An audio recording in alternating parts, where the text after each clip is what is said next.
Welcome back to the Realistic Cattle Ranch series on Sunshine Forest. I'm BP, and it's time to get to work.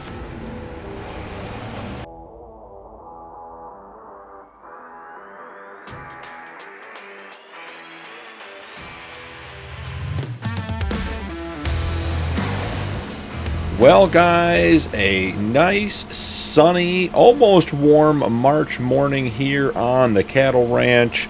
And we are at the end of our supplies from winter. I put out the last of the hay.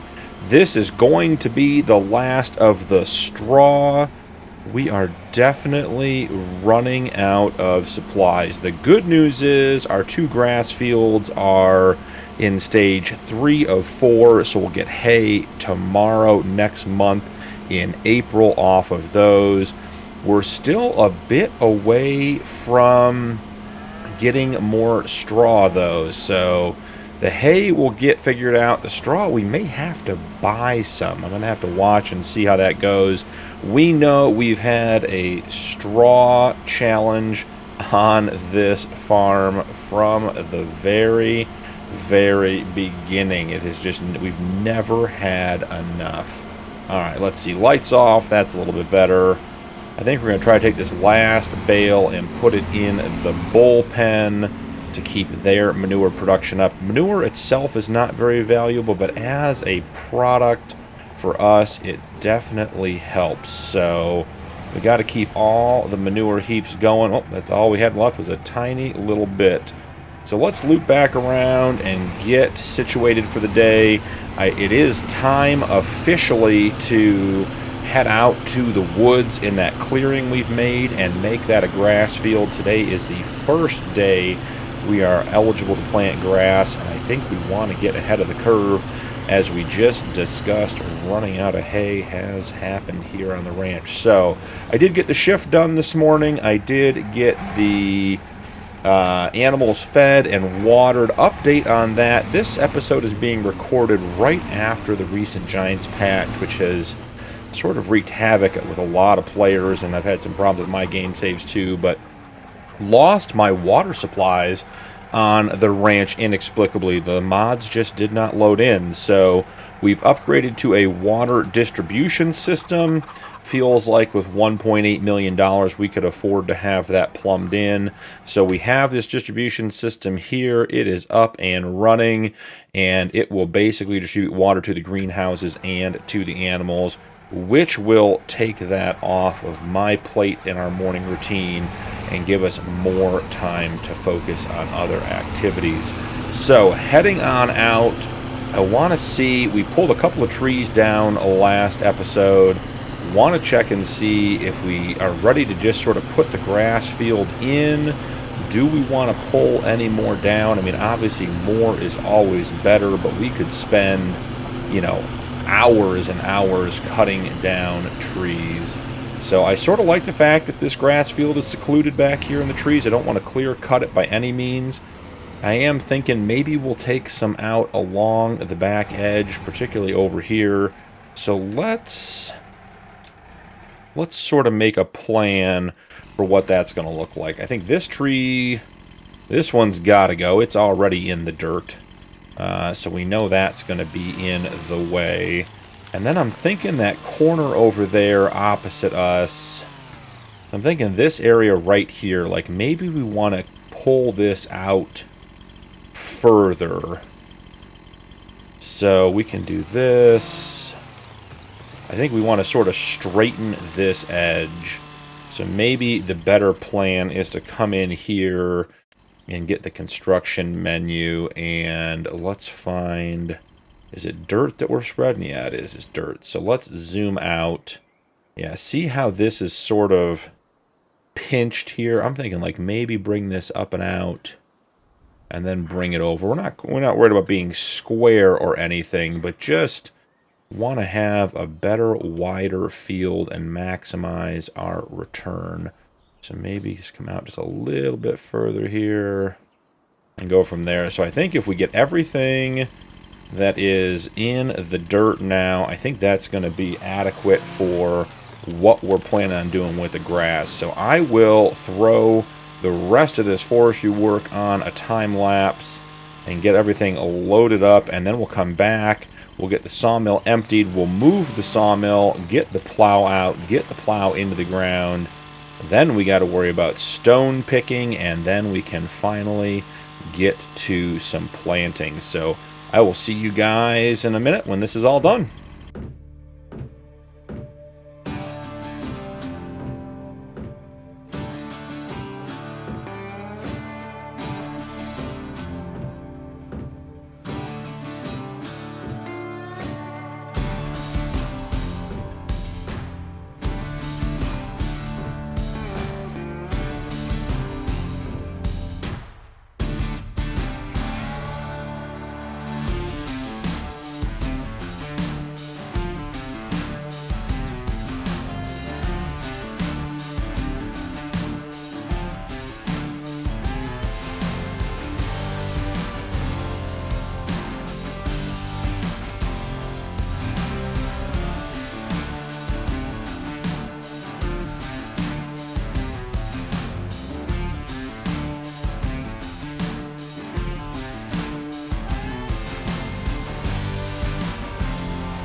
Took a little bit of doing, but we got it done. We are just before the 9 o'clock hour. I think in the interest of keeping things moving, I know we weren't going to sell wood, but I think we will just turn on the selling of wood for right now, just to get that cleared out. That should clear out in the next minute and a half. So that'll be good news. We'll make a little bit of money, but then we'll be able to sell the sawmill and move it. While we're waiting for the wood to clear out, let's run back and get the plow, and then we can plow up that field and get it where we need to be. So other than that, it's going to be a relatively quiet month of March. There isn't a lot to do with the animals. I did get the herdsman on selling the chickens if they're sick. With the realistic livestock mod, obviously animals get sick. I am just not of the opinion that treating chickens is a financially viable option. I haven't looked at it. That's not like an official statement about the mod, but just doesn't make sense to me to treat sick chickens. I imagine in the real world they would either be culled or treated and sold, or if you had a big group, I guess, but we don't have that many chickens, and the eggs we get aren't worth all that much money, so I don't see putting a bunch of money into getting all those animals treated. So, you know what we could do, what we haven't driven in a bit, guys, is the JCB. Now, you guys see that on screen? That's been happening since the update. I don't know what those two bars are. I also get the visual glitch in the sky, like some sort of outline of something. If you're getting that too, drop me a note down below. Did you figure out how to fix it? Is it self-correcting? I don't seem to have it on all playthroughs. I do seem to have it a lot when I'm looking this direction on this map. But yeah, just sort of an odd visual glitch since the update. It does seem like we've heard a lot of people struggling with the most recent patch. There it is again. See those two bars coming down? No idea what that's about. Couldn't tell you, but we'll try to keep looking this way and avoid getting those on the screen for you guys. Now I'm distracted talking about the visual glitches and not getting lined up with the plow. Third attempt's a charm. You can do it. Let's get that lifted up. We do still have a BGA run to make today. We can put the excess cow byproducts into the solid fertilizer production, which is going to be a good source of money for us. As you can see there, the birthing barn, or the breeding barn manure heap there is quite full. So, all right, I believe if we timed everything correctly, the wood should be out of the sawmill at this stage. Let's jump out and take a look. Wood delivery missing. Okay, so there we go. So it all sold, and we must have made some money. We can even check here. Finances. Sold wood. We made 0. Well, that's interesting. Where did the wood go? Wood delivery selling. Should have sold all of our wood. Yeah. Couldn't tell you, but it's not here anymore. So that is A-okay. So we'll pull this out. We will replace it. Let's see. We'll pull it out of this field. Let's go figure out where do we want to put this sawmill when we put it back in. I think we want to start clearing out this area back behind the bullpen. So maybe we'll tuck it in like right in here. Perfect. That'll give us another area to expand. So with that in mind, it is field creation time, which is always exciting.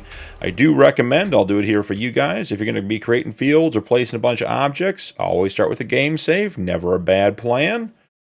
So we're here. We're going to lower down. We're going to turn on create field. We are going to do the lights because with the darker shadows shader pack I run, it is definitely a little challenging to see the edges in the dark. So we want to leave just a touch of the dirt skirt around the outside, not a bunch, but the idea is to let that define the outside edge of the field and keep our grass separate from the forest. Doing a decent job here, not a great job. Have a little bit of a dirt skirt going around the outside. Like here, we're not going to have very much. Want to be just a little further in, doing too good of a job being right on the edge there. Particularly with these trees, we want to give them a little bit of berth so that when we bring the mower out here, we're not running into problems. Alright, that's not too shabby. Just sort of keep this little spot out here and then bring it back in and away we go. So that is not bad looking at all. The goal now is going to be just to get this all plowed up so we can get it planted. And hopefully, because we have the herdsman buying animals for us and our cattle herd is expanding every single month. It was interesting. I took 18 animals out of the birthing barn. So that's calves and cows. Cows that are ready to go back into the breeding pen and calves that are at least 2 months old or are bulls. I took 18 of them out, which meant I think we had about 6. No, it had to be more than that. I think we had 7 calves and 11 cows that were coming out of the barn. And I put 18 pregnant animals in. So those 18 are going to turn into 36, 45, or even 50 animals, depending on how many calves they're going to have. So we are going to see an increase. We're entering the glut stage of the breeding process where we are going to be putting more animals into the birthing barn and having a significant increase in our herd size through birthing rather than sort of the stability we've seen over the winter months. Don't know if that has anything to do with the realistic livestock mod, if breeding percentage chances happen at a greater rate at a certain time of year that leads to this, or if that's just the way our cycle is going based on initially when we bought the cows and how often they get pregnant and frequently, and then what we sold and what we bought. I just don't know, but it's always interesting to see. You know, we don't have a stable number of cows giving birth or calves in the barns at any one time. And that's totally fine. It changes, and that is totally fine. Just very, very interesting. Now, I'm intrigued. Unless my eyes deceive me here, guys, I don't think we got stones. So, can we go right to planting? That would be huge.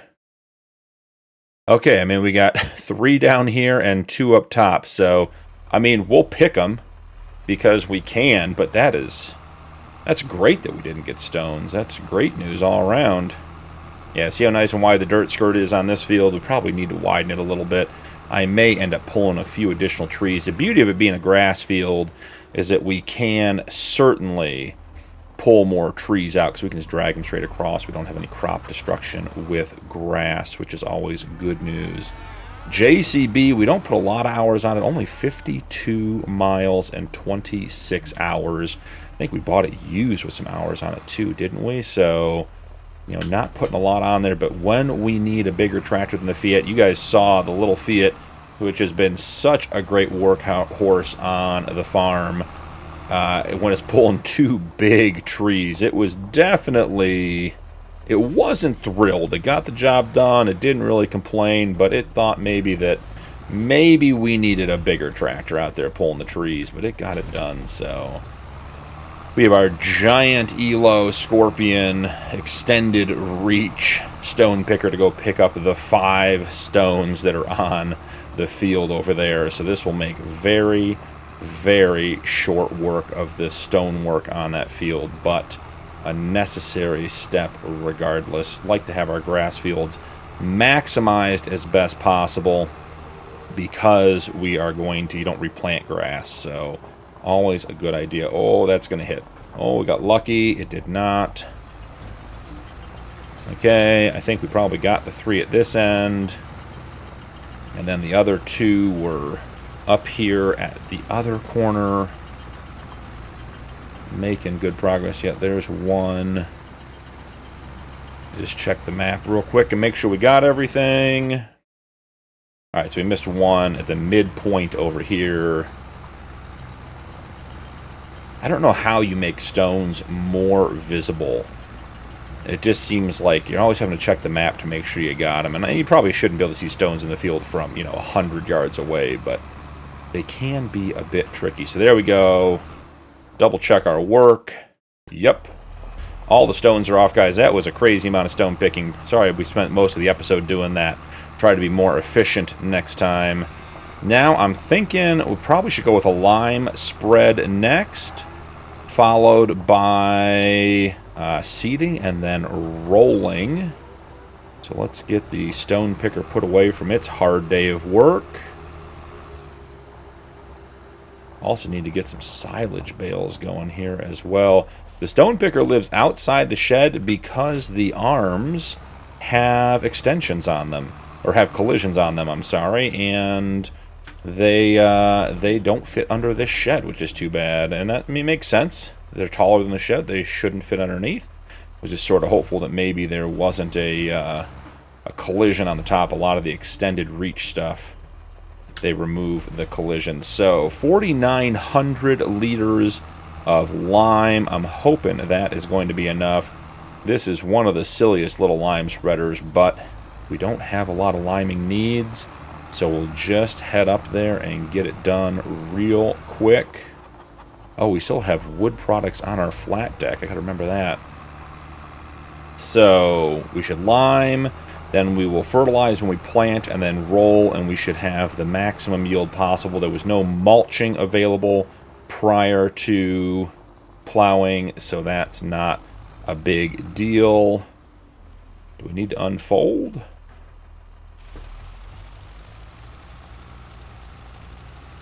All right.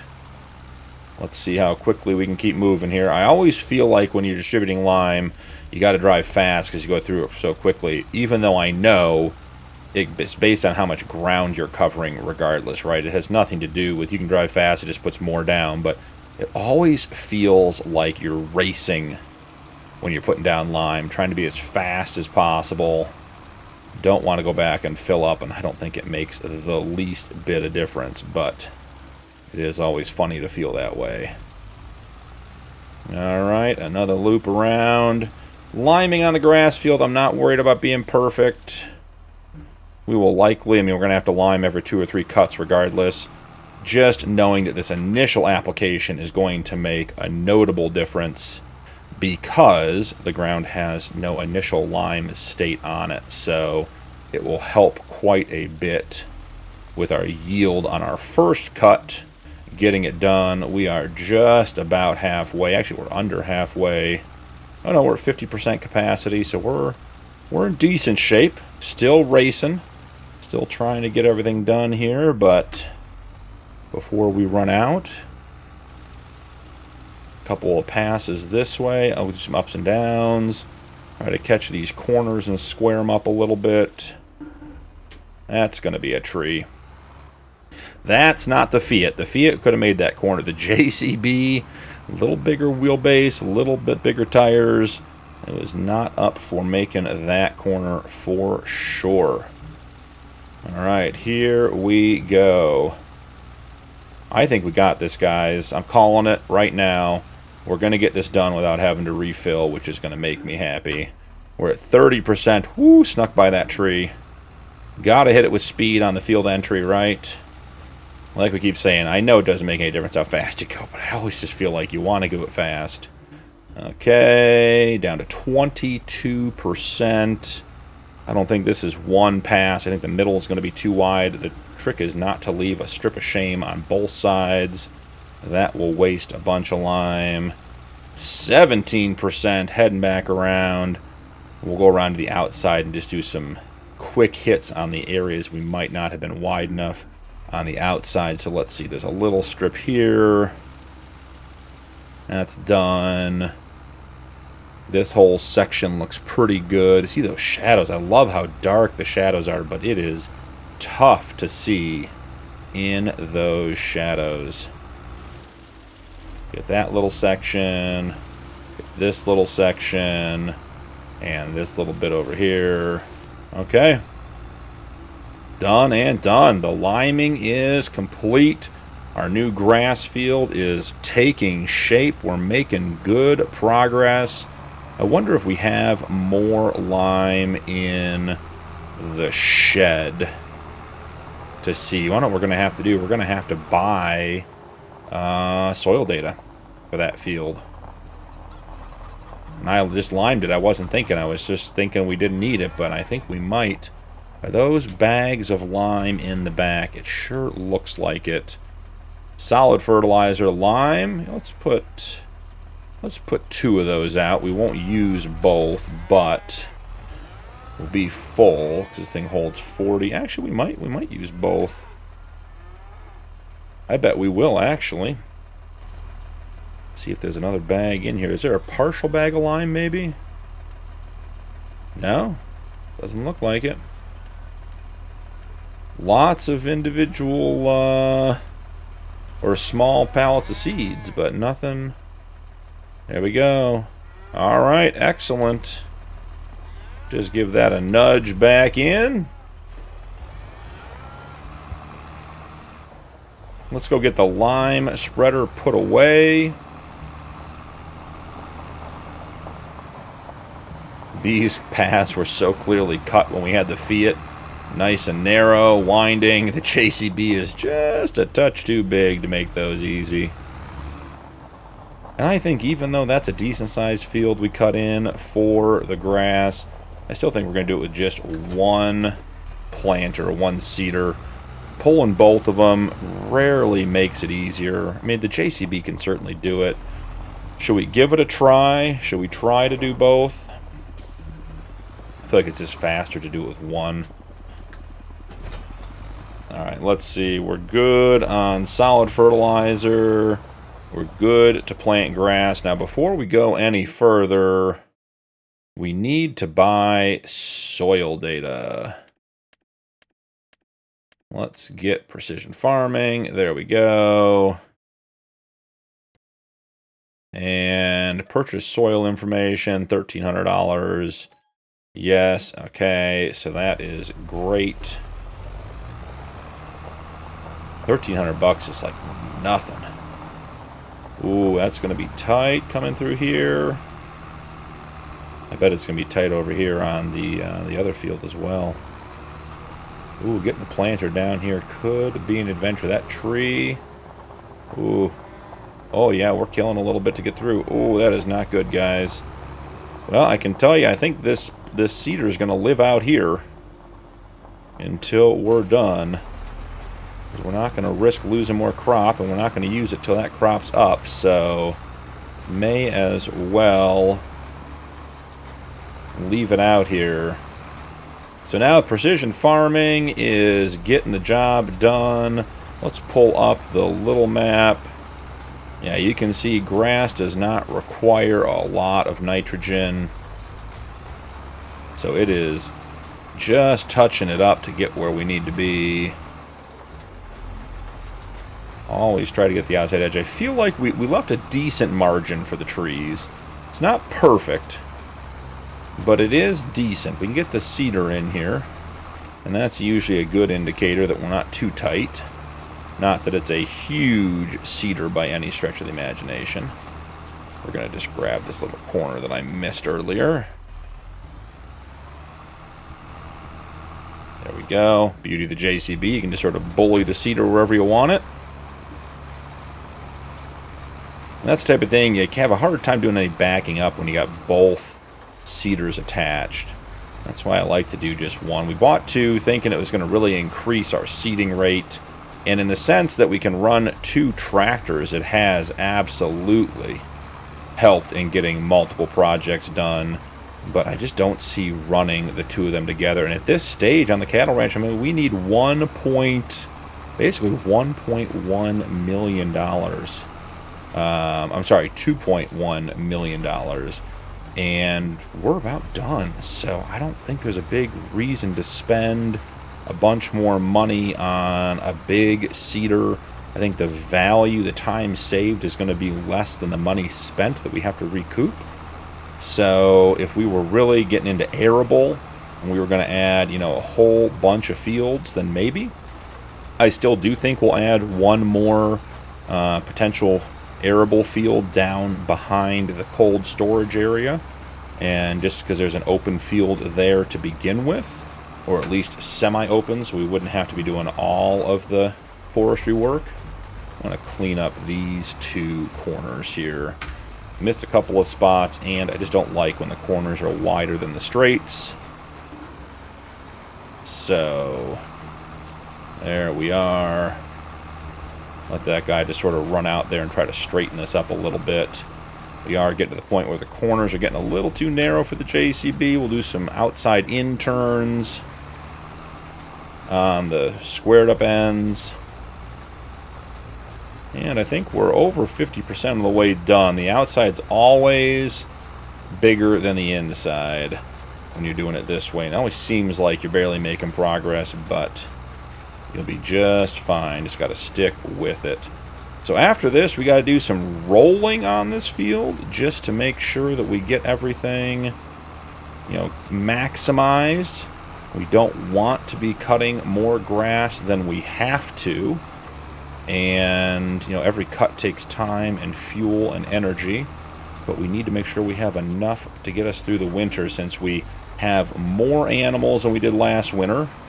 It is only spring, but we will have more animals than last winter. And we, as I said, we ran out of food today. Like, that was the end of it. We have no straw, no hay. Most of the pens and pastures have enough in them that they'll go for a day or so. Not going to be a big deal. Did get the igloos all topped off and made sure that was done first. But tomorrow, it's going to be a challenge when we get to April. So I imagine next episode begins with a time lapse of me doing a bunch of grass cutting. And the episode is spent turning it into hay to get the animals fed that are out. Because those calf igloos, as you guys know, we have to fill those up every day. They will not go 2 days before they empty. And the calves start to lose value and get sick and could even die if they're not fed. So it will be a matter of getting that grass cut and turned into hay and baled up and dropped off at the igloos pretty quick in the morning. Don't want to leave those Little baby cows out suffering without any food. I'm thinking 3 more passes here. This is part of the reason I continue to be frustrated with precision farming. Looking at the mini-map, which I'll make just a little bit bigger for you guys, you know, we have not skipped or missed a bunch of spots, and there are a bunch of red polka dots there indicating that the nitrogen did not get fully updated to where it needs to be. I just don't know how to fix that. I mean, this planter has everything we need. We have the soil data. There's no reason that those areas should not have received the adequate or appropriate amount of fertilizer. So, just ongoing disappointment in precision farming in FS25. Loved it in 22. Just feel like it's incredibly inconsistent in 25. Does not add much to the gameplay. Alright, now we're leaving the seeder here because we killed a little bit of our crop coming down here where it got narrow. Yep, see, there it is, man. That is disappointing. We were so careful all winter not to go into the crop and then lost it there. But I'm thinking our roller is even bigger, and I don't want to lose more, so we might be going on a bit of a walkabout to get this done. Let's see. Actually, can we lift it? Ooh, I forgot. This might be the liftable roller. It doesn't have a tow bar, so we might not be dragging it. Oh, let's see. Can we get it up off the ground? Oh, okay. The roller for the win, guys.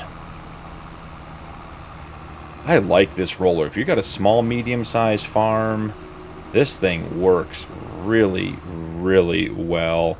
Really good working with. Okay, got to keep the tractor out of the crop and the roller from hitting the fence or the trees. Got to focus here. But yeah, the working with on this roller is great. Does not require a ton of power. And if I remember correctly, it was like cheap. So, alright, are we getting a ground texture change, or do I have to turn it on? I think, hard to tell. I think it looks much darker in front and lighter in the back. Let's jump into the PDA and check. Okay, so yes, it is. We're getting our little strip is already done that does not need additional rolling. So we'll continue to work on that. And let's get the lights turned off. We'll just focus on the back, making sure we didn't miss anything.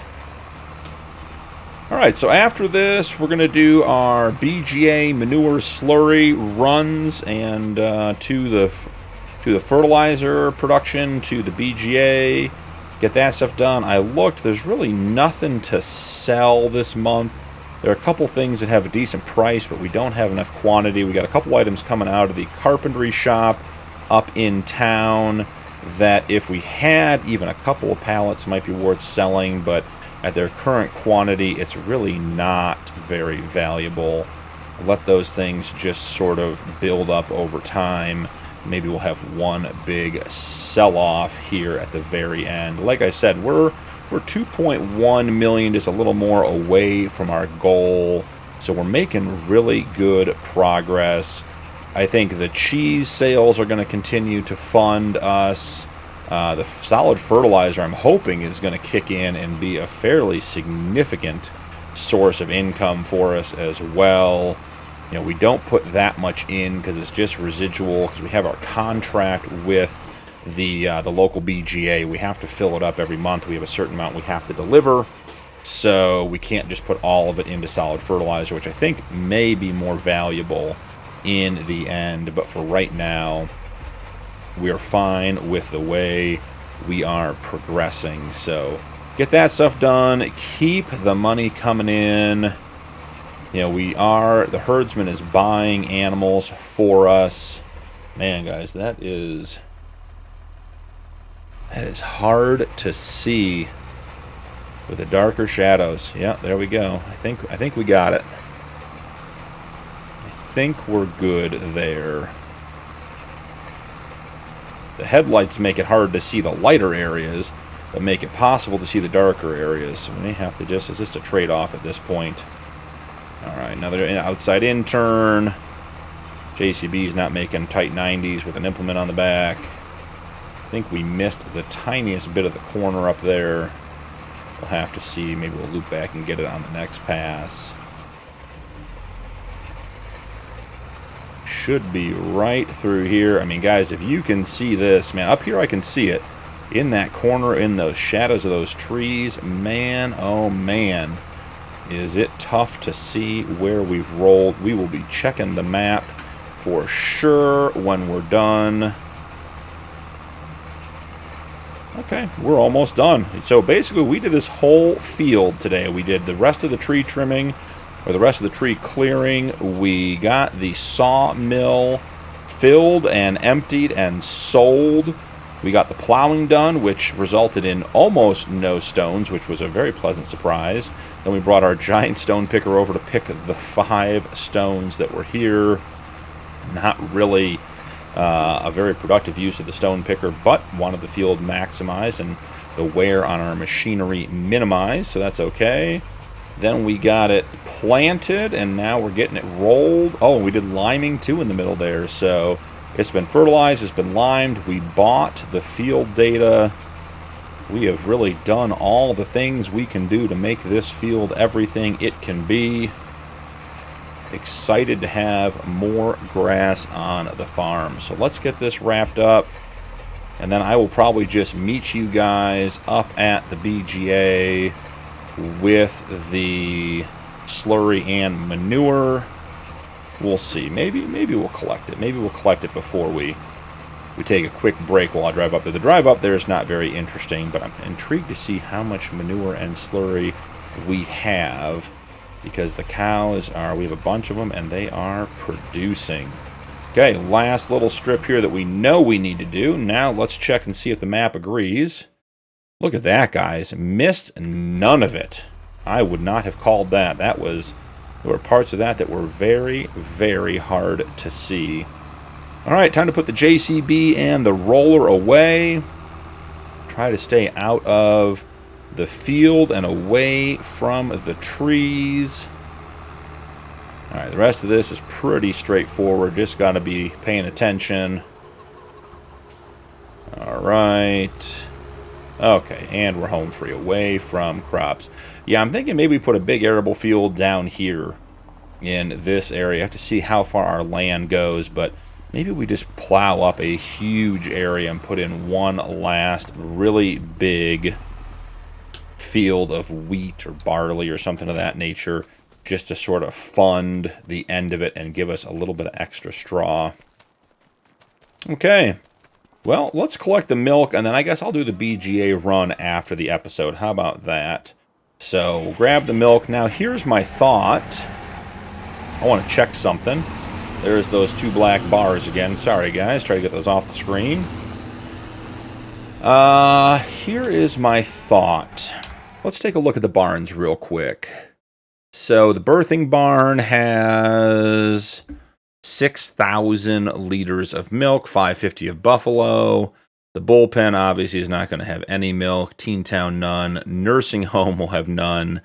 The calf igloos. Where's the breeding barn? The breeding barn has 11,000 liters of milk. So we have our LFSM universal tank. Love this thing. Love the mods.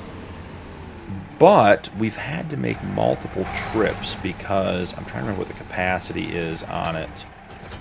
Let me take a quick look. Let's look in the shop and see what our capacities are on our barrels. So it's this one right here. This one holds 18,000 liters.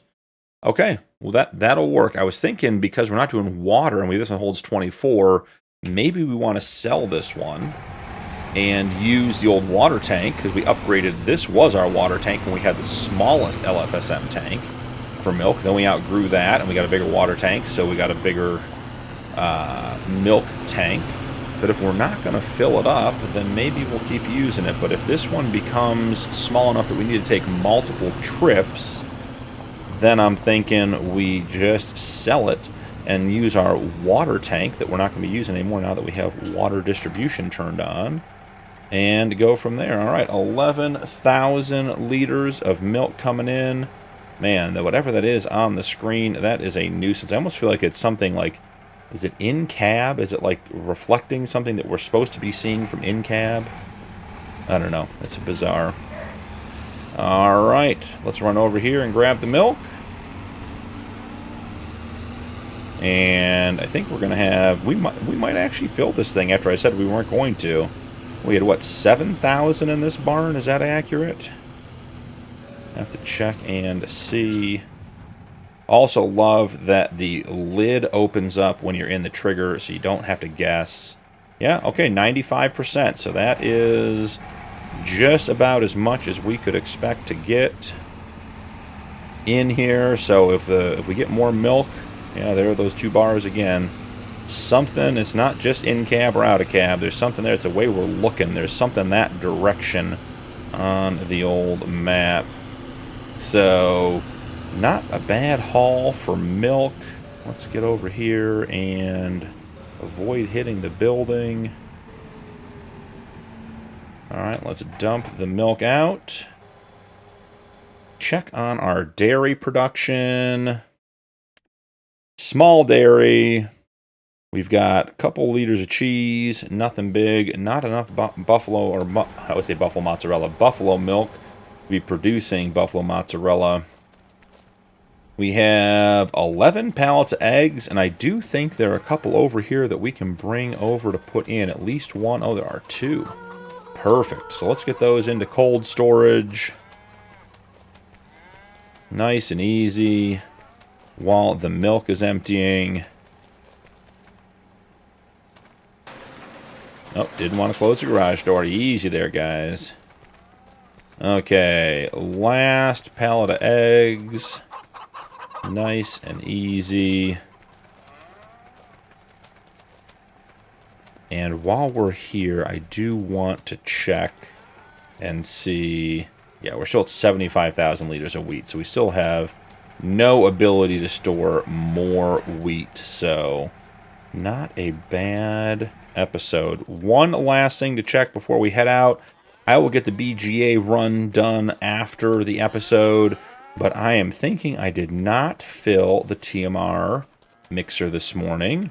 So these guys have 106,000 liters of food. That's not bad, but like I said, we did put a bunch more animals back in here than we took out. Well, at least we took 18 out, but some were calves, and we put 17 in. They were all pregnant females, so there's going to be a lot more eating going on in that barn than there was last month. So let's just give it topped off. Has 120,000 in there just about. I don't think that's going to run out, but it's probably our most critical barn when it comes to animal health and getting us started off on the right foot. So we'll get this done. Just a little bit of manure in that heap over there. Alright, here you go, ladies. Enjoy some tasty, tasty TMR. Alright, guys, well, that's going to be it for this episode. Thank you so much for joining me. Don't forget to drop a like and turn on notifications for more videos. Channel memberships are available if you'd like to support my content further. And channel members do get early access to upcoming videos. That's all for this one, but I'll see you in the next one.